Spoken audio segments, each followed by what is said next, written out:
Hello, everyone. Welcome back to my channel. I am your hostess, MK Wizard, aka Mary, your friendly neighborhood mama bird who writes webcomics and is also a great lover of comics, cartoons, and other great media. Today, we're doing something a little bit different. Instead of doing a video on me making art, it will be a discussion video. Specifically, I'm going to discuss to you about my upcoming project, Dr. Jekyll and Mr. Hyde Meet Pinocchio. It's a sequel to the first webcomic I ever wrote, which is my adaptation of Dr. Jekyll and Mr. Hyde, which is very unique and available on multiple medias if you want to read it, which I highly suggest you do if you intend to read this sequel. Please follow my profile page and click on my link tree. It will lead you to all the great places where you can read the original tale. I do warn you that because it was my first ever project, it's going to be quite sketchy, the art, but the story still holds up. And I am still confident in it and still stand by it as being one of the best stories I ever wrote and one of my proudest achievements, especially because it gave me the kick in the pants I needed to become an artist again and continue making great stories. Anyway, the premise of my take on Jekyll and Hyde is that rather than it being a horror story, it's more like a, a superhero story of which Jekyll and Hyde are indeed two people who share a body, and it's the classic tale that every time that Jekyll drinks the Hyde formula, Hyde takes over. Except, like I said, because it's a superhero tale, Dr. Jekyll and Mr. Hyde are a team. And also, Mr. Hyde himself is actually a good guy.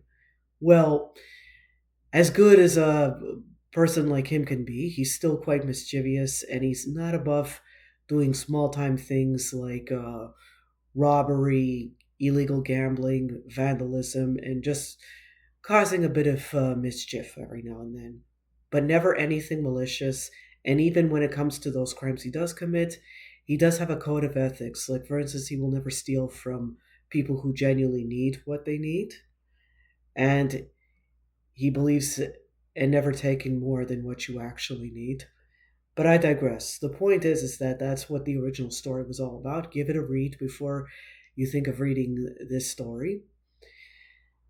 And as for the Jekyll and Hyde sequel, I wanted there to be a catalyst of some kind that motivated Jekyll and Hyde to have a new motive to keep going because the first story ended on a bit of a cliffhanger, or it was open ended, of which, yes, the main mission was completed, but it still hinted that Hyde is still protecting Victorian age London. That is an alternate universe version of it,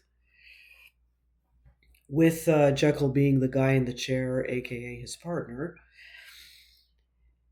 And I figured this was a good fit because Pinocchio, too, I feel, had a lot of qualities that had hero potential, or rather sidekick potential. And since Mr. Hyde was highly inspired by Batman, he kind of needed a Robin. As you can see in my take in Pinocchio, he's not a puppet. He's more like an amputee with, well, how can I put it? He's an amputee and a cyborg, except being a Victorian age cyborg, instead of his parts being metal, his parts are wooden. And they function through alchemy. His father, Geppetto, is a professor in alchemy, and he studied things like this in order to help Pinocchio, but he also wants to help the world and made great progress in his current project that will revolutionize the world and make the world easier, especially for the handicapped, is scheduled to be uh, presented. But here's the thing: Sir Danvers Carew, who was the main villain, so to say, in the original story, is back again, and he is trying to twist and strong arm Geppetto into privatizing his work specifically for him for money. But Geppetto, being the noble soul he is, he doesn't want to do that. He believes that helping people, especially for medical reasons, such a thing should belong to the world, not to one private company, which technically is right. And I think you can imagine where that takes off from. And as you can tell, also in terms of Pinocchio, in his expression here, he's kind of a naughty little boy. He's a teenager, in my take. I don't want him to be like a small child. I'm not comfortable with him being that young and assisting Mr. Hyde in his adventures. The, Pinocchio's a very troubled boy and not very happy right now. I don't want to delve into why because that would be giving away the whole story, and I don't want to do that. Point is that he's a very unruly teenager. He makes bad decisions. He is naughty and picks fights a lot with his dad, Geppetto. For context, Pinocchio did have a mother, obviously. He's a human being, in my take. He may be one with wooden parts, but he's still a human, so he did have a mother. But his mom has passed away a long time ago. That, too, I'm not going to delve too much into that because that would be giving away the whole story. But point is that Pinocchio is a bit of a troubled child who needs some guidance. Fun fact about the original Pinocchio's fairy tale, not the one by Disney, that's Disney, the real one, the book. Pinocchio was actually not such a nice boy either. He was very naughty, made a lot of bad decisions, and his journey towards becoming a real boy didn't just involve him becoming like a flesh and blood, it also involved him finding his soul and becoming a better person. Anyways, I digress.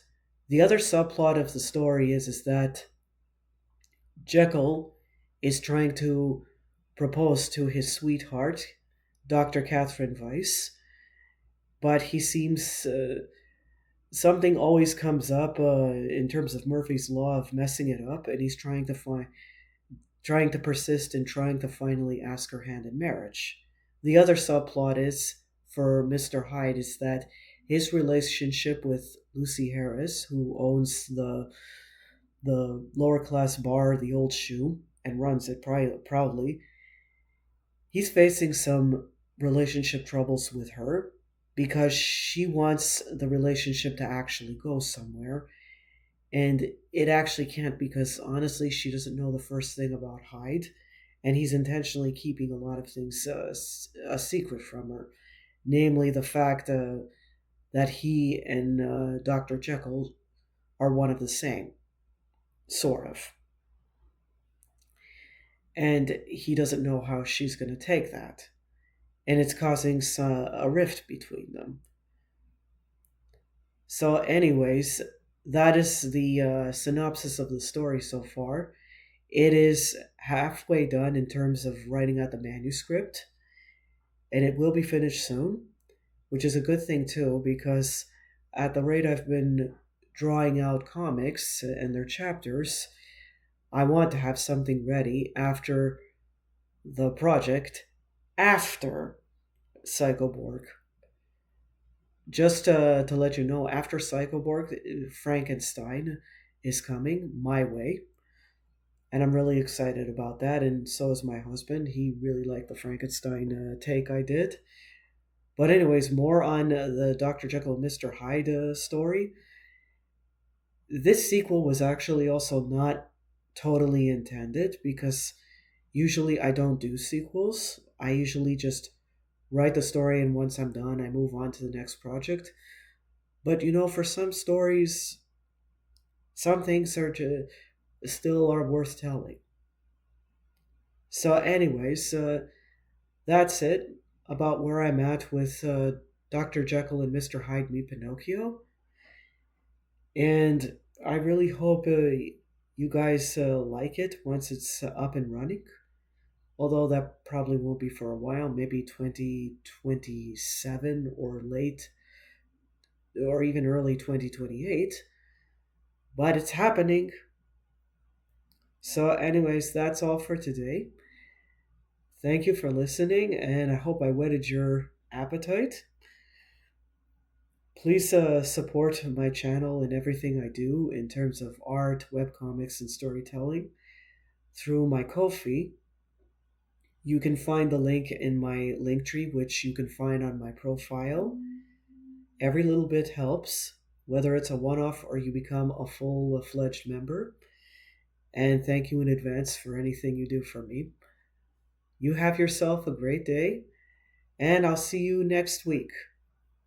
Bye. Love you all.